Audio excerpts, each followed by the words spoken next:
FM News Talk 97.1. On-demand audio.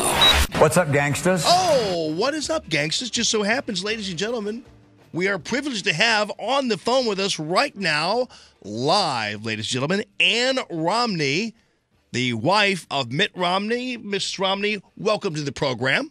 Thank you so much. Where are you right now? I'm actually in Massachusetts. Oh, so you didn't get the Mississippi gig, huh? I skipped that, and I'm heading down to Florida and then Puerto Rico. So, yeah, we're busy. We're everywhere. My sons are out too, and my son one went to Alaska, one went to North Dakota. So, it's great to have a big family. Yeah, no doubt about it. You can cover a lot of ground. And let me ask you something about Mitt Romney, because a lot of people say that sometimes, he says funny things or what have you, or he's singing or what have you. But something tells me that Mitt Romney, when I see him at an event or at a speech or something, that's exactly how he is at home. Well, he's... the thing we need to look at, I think, is so important is how many states we've won, despite how the media tries to describe him. And he's actually, that's my job, which is so great, is that I'm trying to let people know the other side of Mitt, which is the funnier side, the more relaxed side. And he actually is not how the media portray him. So, but that's always what you are fighting up against, and that's my job, which is why I'm happy to be here. So he has serenaded you with the Davy Crockett song. He does sing a lot, and he actually has a pretty good voice. But mostly it's in humorous situations, and It's amazing to me how he's able to pick up different lyrics of different songs that apply to your life, just like some people do with movie lines, which is what my boys do all the time. Right. So we have a lot of our life are outtakes from The Princess Bride or Monty Python, and a lot of those things really are just like truisms of life. Yeah, that's funny. Now again, and when you talk about Mitt Romney, the person, Ann Romney, you do tie this into what would make him then at that point a good leader, a good commander-in-chief. It's all tied together as far as you're concerned. It is, and I think people need to recognize that when they get someone that they want to have in the White House, it's going to be very important to have someone with experience. And, it's kind of obvious what's happened in the last 3 years without someone that has had any leadership experience. So for me, I just think people need to see how Mitt has lived his life and how he's demonstrated that leadership and those qualities of leadership throughout his career. And whether it's been in business, turning around companies, or whether it was at the Olympics. And that was the most fun, by the way, for us to live that and be there and be involved in that movement and to feel like we had an impact on that. And then as a governor, I've seen him do it as well. So, leadership does matter, but character matters too. And, the part that I love to tell people about is Mitt's character and how he's steadfast, reliable, always there.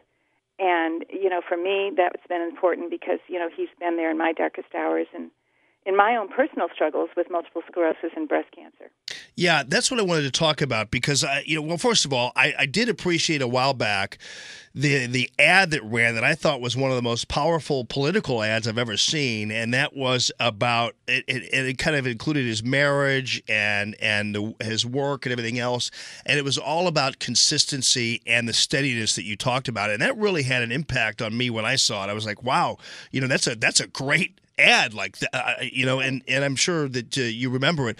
But, again, one of the things, I don't know whether people really realize this, that Ann Romney in 1998 was diagnosed with MS. I mean, you look at Ann Romney, you can't tell a darn thing about this, but in 1998 diagnosed with MS, and then what was this, in 2008 with breast cancer? Right, that's right. So, I've had my own personal struggles, and, it's been great to have a husband that has just, he's given me my lifeline in my darkest hour, and that's the kind of guy he is. He's just so steady and so consistent and so there for you, and so reliable and just so good. Really, he's just such a good person, and he's done extraordinary things in his life. But beyond that, where he cares the most about where he puts his real passion and his real love is with his family. And how he's been a wonderful husband and father, and now grandfather. So all of us that know him well know what an extraordinary president he will be. And the other great thing is that in Massachusetts he's already exhibited what happens when he goes into a situation where government is out of control, spending is out of control, and he's able to rein all of that in and bring some sanity back to government. So, it's so obvious now that our country needs that kind of leadership. It needs that kind of discipline and the kind of experience that he can bring to a situation where we're spending ourselves into oblivion. And the thing that's great for me is I've been with Mitt in all these states. We've toured so many states in this country, and consistently, what we hear every single day from hundreds of people are about their job security, even if they have a job, how they're worried about their children. And I bet this is unique in this generation for us to all be talking about deficit spending. And now it's getting so serious that we are now worried about our children and our grandchildren, about them having to inherit this kind of a debt, and how their lives are going to be impacted by that, and how basically, they're going to be paying for us. And it just seems so not right that we are in this situation where we're going to be passing along unbelievable burdens to our children. And I don't think that's the legacy that we have as parents, is to be able to do that. And I think there's some responsibility that needs to be happening, and there needs to be some discipline and someone that knows how to do that and how to bring that change in Washington. Now, when it comes to your visibility, I don't think in my memory that I have seen a more visible wife of a candidate on the campaign trail the way you are. And this obviously appears fairly natural to you. You introduce him when you're there at every speech, and this seems pretty comfortable for you. You obviously didn't have to be dragged into this. I love it. I actually love it. You can't imagine how fun it is to meet all these people. And you get so much enthusiasm from the crowds you meet, and you get the goodness of the American's heart. That's what I love. We go to these small towns, and I just did my own campaigning in Michigan, so for me I enjoy that a lot too. But you meet people, everyday people, and they're so fabulous. This country is still fantastic.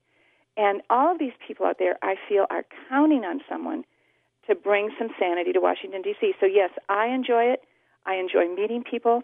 And, it's been fun for me. And now what they're doing is they're sending me out on my own, doing my own events, my own Lincoln Day dinners, speaking, raising money, doing all the things that you do need to do for a campaign. And basically, we're just maximizing our exposure to more people by me being able to be out there and reach out and touch folks and let them hear about the other side of Mitt. Ann Romney, you have known Mitt Romney since elementary school, and you mind if I ask you just this little piece of trivia? Because I do love a good love story.